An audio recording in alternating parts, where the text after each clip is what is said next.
Hello guys.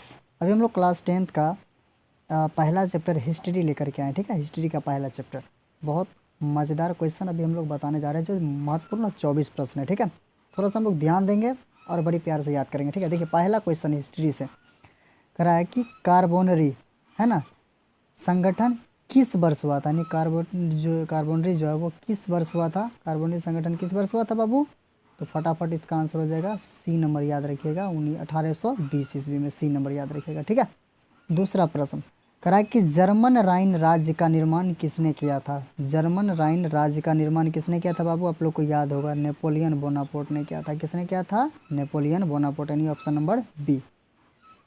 ठीक है, प्रश्न संख्या 3 करा है कि चार्टिस्ट आंदोलन कहाँ हुआ था।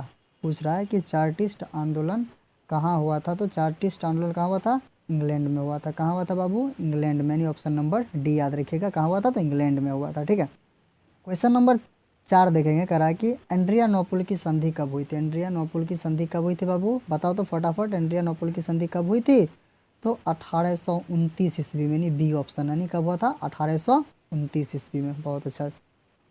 क्वेश्चन नंबर 5 यानी अगला प्रश्न है 5 नंबर करा कि एंड्रियानोपल की संधि किन दो देशों के बीच हुई थी। एंड्रियानोपल की संधि कौन देशों के बीच हुआ था बाबू, तुर्की और रूस के साथ। कब वो किसके साथ हुआ था, किन दो देशों के बीच, तो ऑप्शन नंबर ए तुर्की और रूस के साथ, याद रखिएगा option number A.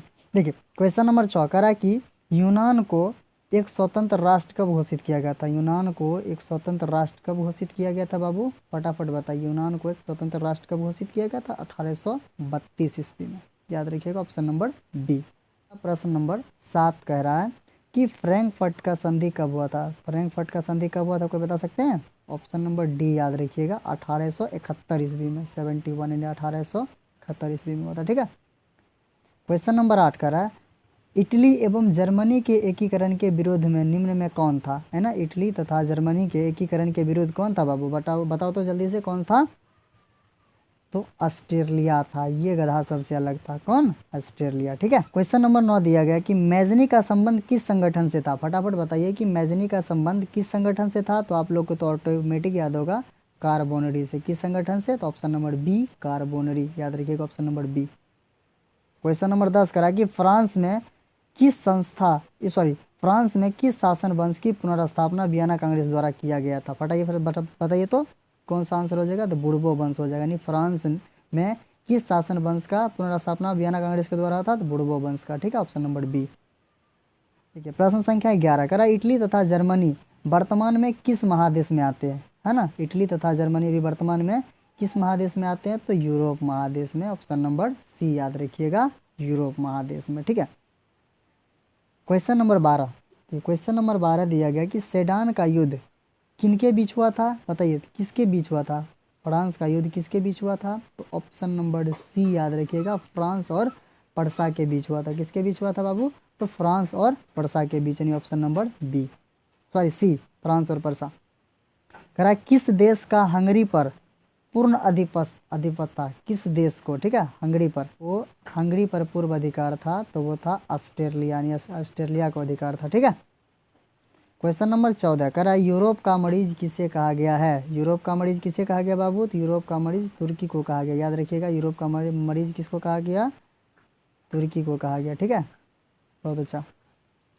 Question number 15 दिया गया यंग यूरोप का संपादक कौन था। तो यंग यूरोप का संपादक जो था वो मैजनी था। कौन था बाबू, मैजनी, ऑप्शन नंबर ए।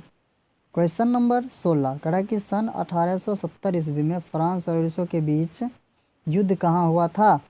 बताइए तो कहाँ हुआ था, 1870 ईस्वी में कहाँ हुआ था, तो सेडान में युद्ध हुआ था। कहाँ हुआ था, सेडान में। क्वेश्चन नंबर 17 कहा है किस युद्ध के बाद जर्मनी का एकीकरण पूरा हुआ था। किस युद्ध के बाद जर्मनी का एकीकरण पूरा हुआ था, तो सेडान युद्ध के बाद। कब बताइएगा, सेडान युद्ध के बाद, यानी ऑप्शन नंबर डी लगाइएगा, सेडान युद्ध के बाद। ठीक है, कह रहा है 18 नंबर प्रश्न करा कि पोलैंड के विद्रोह ने, यानी पोलैंड के विद्रोह को किसने कुचल दिया था। पोलैंड के विद्रोह को किसने कुचल दिया था बाबू, तो रूस ने। किसने, तो रूस ने। आंसर लगाइएगा ए नंबर, रूस। 19वां प्रश्न लौह एवं रक्त की नीति, यानी रक्त एवं लौह की नीति का अवलंबन किसने किया था। तो ये तो आसान प्रश्न है, ऑटोमेटिक आप लोगों को याद होगा, है ना। किसने किया था, तो बिस्मार्क ने किया था। लौह एवं रक्त का नीति किसने अवलंबन किसने किया था? बिस्मार्क ने किया था। Option number C. प्रश्न 20वां करा है कि जालबेरिन एक संस्था थी। जालबेरिन कैसी संस्था थी बाबू? 20 नंबर का प्रश्न बताइएगा कि जालबेरिन एक संस्था थी किसकी? तो विद्वानों की संस्था थी। जालबेरिन किसकी संस्था थी? विद्वानों की संस्था थी, याद रखिएगा, जालबेरिन एक विद्वानों की संस्था थी। क्वेश्चन नंबर 21 करा कि गैरीबाल्डी पेशे से क्या था बाबू? गैरीबाल्डी पेशे से क्या था? तो नाव चलाने वाला यानी नाविक था। क्या था? नाविक था। ठीक है।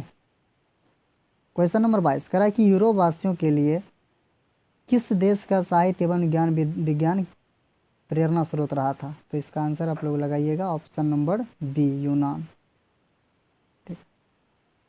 इसमें प्रश्न दिया गया काउंट काबूर को विक्टर इमैनुअल ने किस पद पर नियुक्त किया था? आपको आसानी से याद होगा कि काउंट काबूर ने विक्टर इमैनुअल को किस पद पर नियुक्त किया था? तो प्रधानमंत्री के पद पर नियुक्त किया था। ऑप्शन नंबर सी, प्रधानमंत्री के पद पर। ठीक है। अंतिम प्रश्न हमारे साथ है यानी क्वेश्चन नंबर 24 करा